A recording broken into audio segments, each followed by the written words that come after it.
Alderman White. Thank you, Your Worship. I appreciate your comments as well as everybody else's comments. I'm not going to repeat everything that's been said because I do support this project. I always have. Right from the get-go, I thought it was very, very important for our downtown development, regardless of the price, whether it was $500,000 for the land or $1 for the land. The fact of the matter that is it was such a good project to me that the cost of the land was such a small part of the project.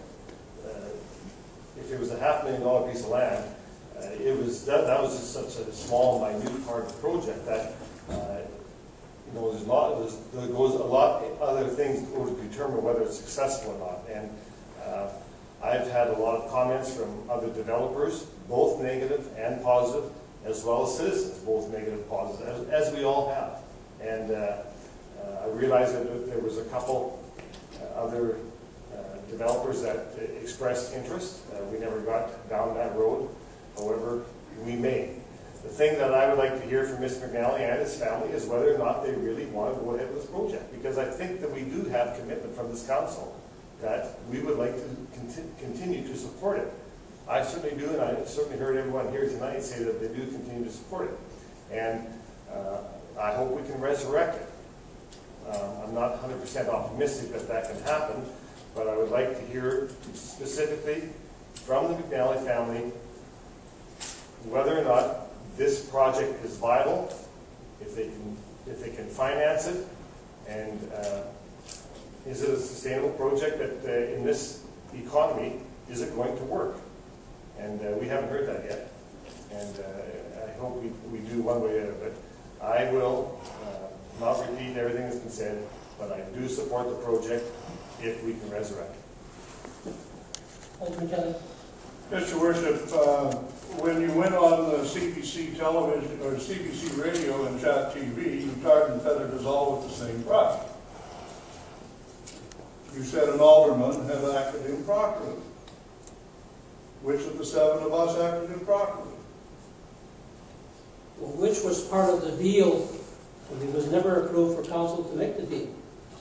Which one of us acted improperly? Okay, you're saying Alderman Snyder. Now, there's an old rule in politics, Your Worship, that you don't ask a question when you don't know the answer ahead of time. You sent an email to a citizen where you criticized Alderman Snyder for his conduct in this particular situation. Okay, and your evidence, Mr. Boucher, is that he made a comment in your shot of you or to you up on the 2nd floor that he had made a deal. That's all I've heard you say that he did. All right? Now, at that particular point in time, Alderman Snyder was a member of the Corporate Services Committee. So was I. So was Alderman Dumanowski.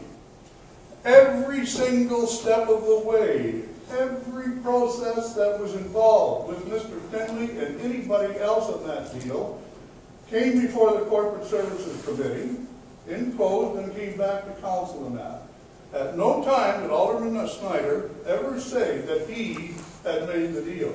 Now, you made the statement that 7 members of council meeting with Mr., and I don't want to tar everybody with the same brush, Alderman Friesen wasn't there. Okay? But you said were minutes taken of this council meeting? Obviously you disapprove of that process.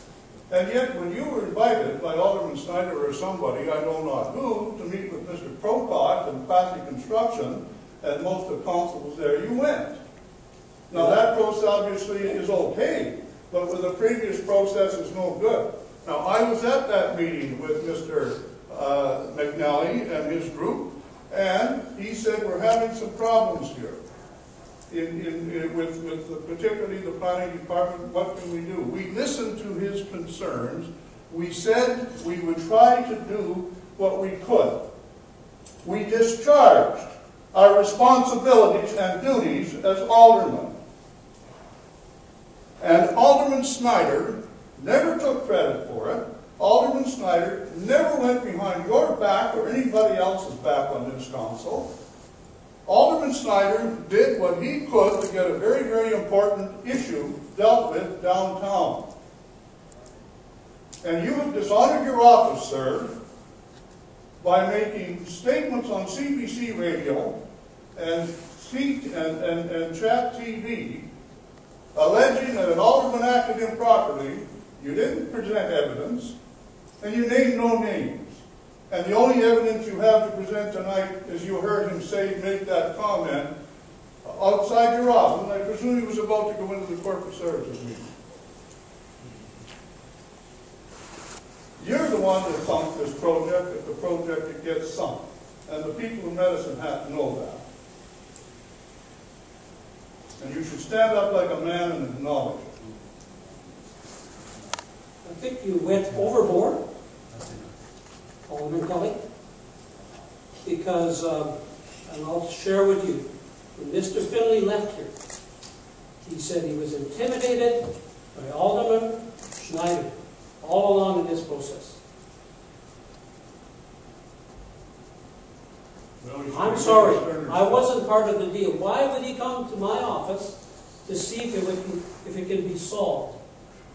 If it was already dealt with by Alderman Schneider representing all the council, when was Alderman Schneider approved to represent and deal for council? He never assumed that role, and it's naive of you to believe. I think you're grasping at straws. You think that anyone around this table, believe that Alderman Schneider had that authority. And I'm surprised that you, as the mayor of Medicine Hat, would think he had that kind of authority. He knows he doesn't have that, and so do you. Gentlemen, I think this has gone far enough. Members of council, this is uncalled for. I mean, this sort of discussion should not be held in this format, as far as I'm concerned. We'll end up calling each other names very soon. In fact, we've already started. I would ask that we close this meeting and get on with our lives. Well, I think it's pretty important that we did voice this to a certain degree.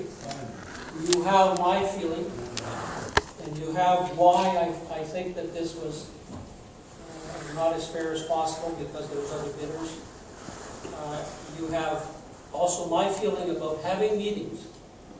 And if you're called to a meeting and all of a sudden you have 5 or more, you have a council meeting. It doesn't matter what. Yes, you do. So I'll leave it at that. I'd like to make one comment. You brought Mr. Finley into this, just so that you know, Your Worship. You say that Mr. Finley was intimidated, but Mr. Finley was a friend, and he related things to me that were said from yourself and from other members of the administration that were also backed up by a couple of the commissioners. Now, Mr. Finley wouldn't have done that if he felt intimidated by me. And I will tell you that by you saying that, what it does is it discredits this entire council. We went through this in a closed meeting, and now we're doing it again. And Alderman Hamill's right. It shouldn't be dealt with here. But you know what? When you got to bring your laundry out in the open, you know what? I don't mind. Because this is an open and transparent government that we said that we would be when we were elected. But I will not see that you've enjoyed this. You've enjoyed the smearing of myself a number of times throughout this. But sending emails to the public and discrediting me before it even comes to council is wrong. And I'm just saying, you got evidence? Bring Mr. Finley back here, because what you're saying is putting him in a position, and he is not here to defend himself. We dealt with him as a corporate service. He was a friend to all 3 of us, and we got along with him extremely well, and he was not intimidated. If anyone should be intimidated, when Alderman Kelly barks, I'm intimidated. But you know what? I know where he comes from. And if that's the intimidation that Mr. Finley says, we never even barked at him. We got along with him. So I think what you're saying, and I would doubt it very much, that is correct. Thank you. Alderman Friesen, you raised the issue. Do you have any other comments?